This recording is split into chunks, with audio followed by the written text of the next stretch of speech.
सनातन धर्म के रहस्यों और देवताओं के स्वरूपों के तथ्यात्मक वर्णन हमारे पुराणों और धर्म ग्रंथों में मिलते हैं। आज हम आपको भगवान शिव के नटराज स्वरूप के बारे में विस्तार पूर्वक बताएंगे। नटराज स्वरूप का क्या महत्व है, किस कारण भगवान शिव ने अपने स्वरूप को धारण किया था और भगवान शिव जब नटराज मुद्रा में नृत्य करते हैं तो उनके पैरों के नीचे दिखने वाला राक्षस या असुर कौन है।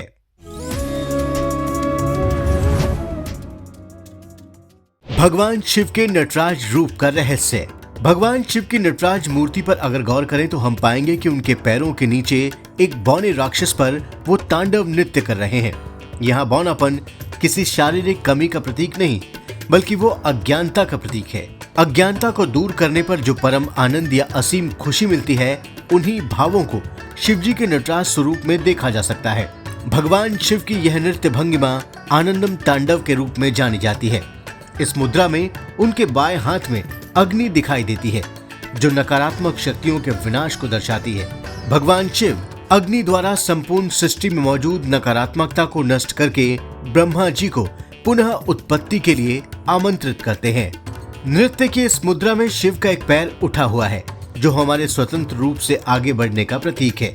उनकी इस मुद्रा में एक लय या गति भी नजर आती है, जिसका अर्थ है कि जीवन निरंतर परिवर्तनशील और गतिशील है।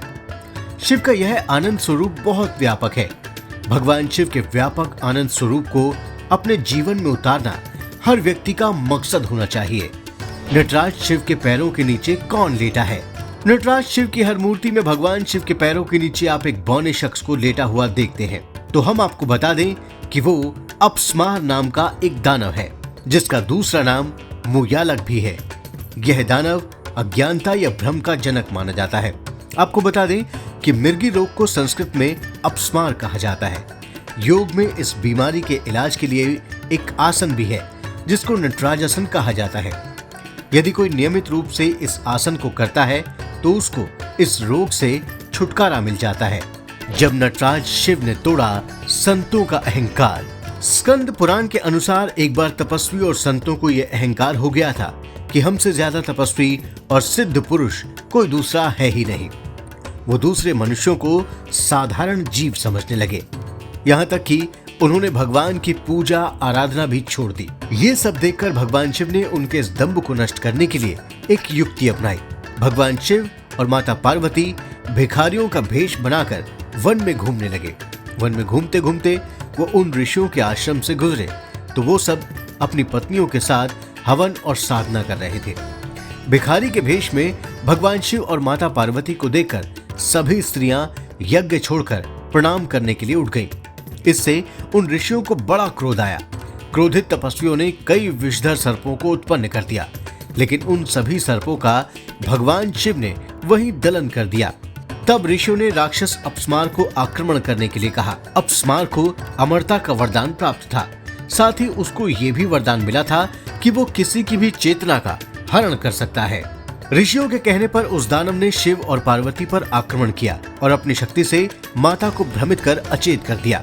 ये देखकर शिव को अत्यंत क्रोध आया। फलस्वरूप उन्होंने नटराज का रूप धारण कर लिया और अपस्मार को अपने पैरों के नीचे दबाकर नृत्य करने लगे। नटराज रूप में शिव शंकर ने एक पैर से उसे दबाकर तथा दूसरे पैर को उठाकर अपस्मार की सभी शक्तियों को खत्म कर दिया और स्वयं संतुलित होकर स्थिर हो गए। बाद में उनकी यह मुद्रा अंजलि मुद्रा के नाम से भी विख्यात हुई। शिव के इस मुद्रा को देखकर उन तपस्वी साधुओं का घमंड टूट गया और उनके भ्रम का नाश हो गया। ग्लानि से भरे उन तपस्वियों ने भगवान शिव की नाना प्रकार से स्तुति की। नटराज स्वरूप का नैतिक महत्व। भगवान शिव के नटराज स्वरूप का धार्मिक और आध्यात्मिक के साथ साथ नैतिक महत्व भी है। भगवान नटराज के स्वरूप से हमें एक महत्वपूर्ण नैतिक शिक्षा मिलती है। जिस प्रकार भगवान शिव ने अपस्मार को अपने पैरों के नीचे दबाकर खुद को संतुलन में रखा, उसी तरह अगर हम चाहें तो अपने किसी भी दोष का दमन और नाश कर खुद को हमेशा संतुलन की स्थिति में रख सकते हैं। महादेव का नटराज स्वरूप पाप के नाश का प्रतीक है। इसके साथ ही ये आत्म संयम और दृढ़ इच्छा शक्ति के महत्व को भी स्थापित करता है। भगवान शिव का अलौकिक नृत्य। पुराणों में वर्णित एक अन्य कथा के अनुसार एक बार भगवान शिव के मन में अलौकिक नृत्य की इच्छा जागृत हुई। इस अलौकिक नृत्य को देखने के लिए सभी देवता, गंधर्व, यक्ष, ऋषि कैलाश पर्वत पर एकत्रित हुए।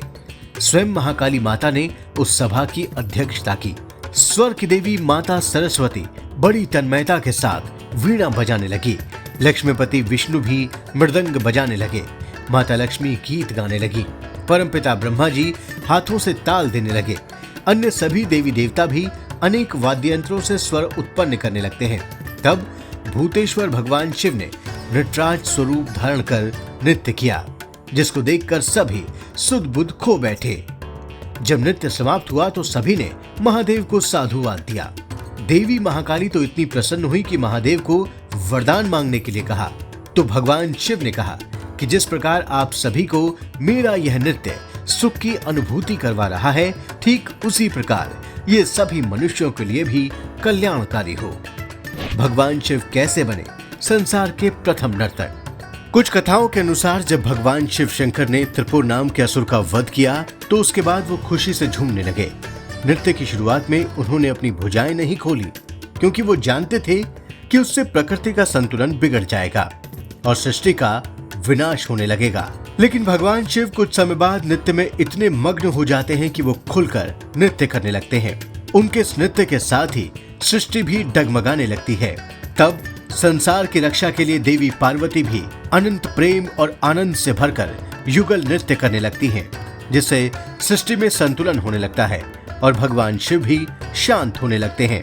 सर्वप्रथम नृत्य की इच्छा करने के कारण भगवान शिव को सृष्टि के प्रथम नर्तक के रूप में भी जाना जाता है। व्याकरण आदि के जनक हैं नटराज शिव। नटराज स्वरूप में जब भगवान शिव ने अपने डमरू को 14 बार बजाया तो उससे 14 सूत्रों के रूप में ध्वनियां निकली। इन्हीं ध्वनियों से व्याकरण का जन्म हुआ।